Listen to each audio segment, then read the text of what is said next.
अस्सलाम वालेकुम, welcome to cooking with Anila. आप सब कैसे हैं? उम्मीद करती हूँ आप सब ठीक होंगे, खैरियत से होंगे। आज आपके साथ शेयर की जा रही है कैरेमल खीर। ये रेसिपी बहुत ही अच्छी और यूनिक और डिफरेंट है। इंशाल्लाह आपको ज़रूर पसंद आएगी। वीडियो एंड तक देखिएगा, एक भी चीज़ स्किप नहीं कीजिएगा। किस तरह से इसमें राइस यूज़ किए गए हैं, कैसे इसमें कैरेमल तैयार करके डाला गया है, किस तरह से ये बनाई गई है। इंशाल्लाह ये पूरी वीडियो आपके लिए बहुत ही इन्फॉर्मेटिव साबित हो। चलिए शुरू करते हैं। बिस्मिल्लाहिर्रहमानिर्रहीम के साथ 2 लीटर दूध था, उसमें मैंने 1 टीस्पून कार्डेमम पाउडर डाला है। इसे हम एक तरफ गर्म होने रख देते हैं। दूसरी साइड पे 1 कप चावल लिए थे मैंने, इसे रात भर भिगो के रख दिया था और उसके बाद मैंने इसे भूना नहीं था, ड्राई रोस्ट नहीं किया है। इसे डायरेक्ट इस तरह से मैंने ग्राइंड कर लिया है, पीस लिया है। और इसे किस तरह से ऐड करेंगे देखते हैं। दूध में 1 से 2 उबाल आ चुके थे। इसके बाद मैंने ये पिसे हुए चावल जो रखे थे वो मैंने इसमें ऐड कर दिए हैं।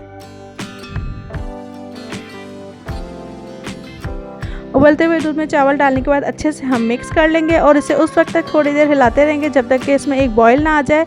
जैसे इसमें एक बॉयल आएगा, इसके बाद हम इसे स्लो फ्लेम करके 2 घंटे तक पकने के लिए रख देंगे। 2 से 3 घंटे ज़रूर पकाइएगा। इसके बाद मैंने हाफ़ टी स्पून और कार्डेमम पाउडर डाल दिया था। ये 1 से 1.5 घंटे के बाद का रिज़ल्ट है। देखें खीर इस तरह से पक रही है, चावल इसके अंदर अच्छे से गल चुका है, उसका जो दाना था वो फट चुका है और अच्छे से ये पक रही है। इंशाल्लाह ये जब बिल्कुल गाढ़ी हो जाएगी तो उसके बाद हम इसमें ऐड करेंगे कुछ और चीज़ें। फ्लेम बिल्कुल मीडियम ही रखिएगा ताकि हमारी खीर लगे ना, वक्फे वक्फे से बीच में हिलाते रहिएगा। इसके बाद मैंने इसमें ऐड किया था 1/2 कप कंडेंस मिल्क है। इसमें शुगर बिल्कुल भी यूज़ नहीं की है मैंने, अभी तक इसमें शुगर नहीं डाली है, अभी सिर्फ 1/2 कप कंडेंस मिल्क डाला है। इसे अच्छे से मिक्स करेंगे। खीर आहिस्ता आहिस्ता गाढ़ी हो रही है और अब हम आ जाते हैं कैरेमल की तरफ। कैरेमल कैसे बनाया जाता है ये देख लेते हैं। इसमें मैंने पानी बिल्कुल ऐड नहीं किया था।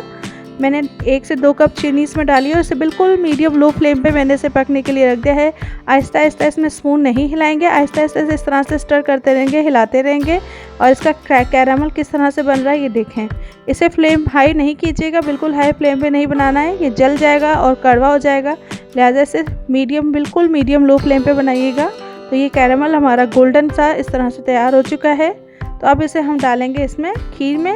जो खीर हमने तैयार की थी उसमें इसे डाल के अच्छे से हम मिक्स करेंगे। और जब मिक्स करेंगे आप तो परेशान नहीं होइएगा, ये थोड़ा सा स्पून के साथ और खीर के अंदर जाके थोड़ा सा इसका टेम्परेचर जब कूल डाउन होता है तो ये इस तरह से जमना शुरू हो जाता है। लेकिन जैसे जैसे ये खीर के अंदर पकेगा इस तरह से ये मेल्ट होता जाएगा और इसमें डिज़ोल्व हो जाएगा। इसे हिलाते रहिएगा इस तरह से अच्छे तरीके से, ये बिल्कुल मिक्स हो जाएगा और खीर का कलर थोड़ा सा गोल्डन ब्राउन कलर पे आ जाएगा। कैरेमल डालने के बाद उस वक्त पकाना है जब तक हमारा कैरेमल अच्छे से मिक्स हो जाए और बिल्कुल खीर का कलर थोड़ा चेंज हो जाए, गाढ़ा हो जाए। उसके बाद हम इसमें डाल देंगे ये बादाम अपने रिक्वायर्ड के हिसाब से, पिस्ते।